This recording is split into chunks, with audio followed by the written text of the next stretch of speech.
वडोदरा में ward number 8 के प्रमुख विपुल बारोट और महामंत्री विजय चावड़ा की ओर से इस्तीफा दे दिया गया है। भारतीय जनता पार्टी के वार्ड नंबर 8 के प्रमुख और महामंत्री ने आकारणी कौभांड मामले में इस्तीफा दिया है। करोड़िया के आकारणी कौभांड मामले को लेकर ये इस्तीफा दिया गया है, ऐसी जानकारी सामने आ रही है। तब इस पूरे मामले पर ध्यान जो है वो सयाजीगंज विधानसभा के विधायक केयूर रोकड़िया की ओर से पार्टी का खींचा गया था। तब इस मामले के सामने आने के बाद वार्ड नंबर 8 के प्रमुख और महामंत्री ने अपना इस्तीफा दे दिया है। ऐसे में अब इस पूरे मामले पर वडोदरा शहर भाजपा अध्यक्ष डॉक्टर जयप्रकाश सोनी की प्रतिक्रिया सामने आई है। वोर्ड नंबर 8 प्रमुख श्री विपुलभाई અને મહામંત્રી શ્રી વિજયભાઈએ અંગત કારણોસર રાજીનામું આપ્યું છે। આજે કરોડિયાનો એક વિષય મારા ધ્યાન પર આવ્યો છે કે કોઈ જમીન હતી સરકારી, એમાં વેચાઈ ગઈ, મકાનો બની ગયા, આકારણી થઈ ગઈ। એ તપાસ ઓલરેડી કોર્પોરેશન કરી રહ્યું છે। એમણે તપાસની કોઈ વિજિલન્સ ઇન્ક્વાયરી પણ બેસાડી છે અને તપાસના અંતે જે પણ અધિકારી કર્મચારી એમાં ઇન્વોલ્વ હશે એની પર ચોક્કસથી કોર્પોરેશન એક્શન લે એવું હું અપીલ કરું છું।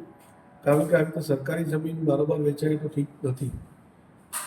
આજે બંને અમારા સંગઠનના હોદ્દેદારો રાજીનામા આપ્યા છે, અંગત કારણોસર આપ્યા છે। એમાં કોઈ વિષય જોડીને એમણે રાજીનામા નથી આપ્યા। આ વિષય તો ઘણા સમયથી ચાલી રહ્યો છે, પરંતુ એમને કોઈ અંગત કારણોસર આ રાજીનામા આપ્યા છે એવો મારી પાસે માહિતી છે। હમણાં અમે પણ આ વિષયમાં તપાસ કરી રહ્યા છે, કારણ કે જે મહામંત્રીશ્રી છે તો પોતે જમીનનો વ્યવસાય જ કરે છે। એવું ધ્યાનમાં આવ્યું કે ક્યાંક એ આ જમીનના વ્યવસાયમાં ઇન્વોલ્વ હતા એવું અમને ધ્યાન પર આવ્યું છે।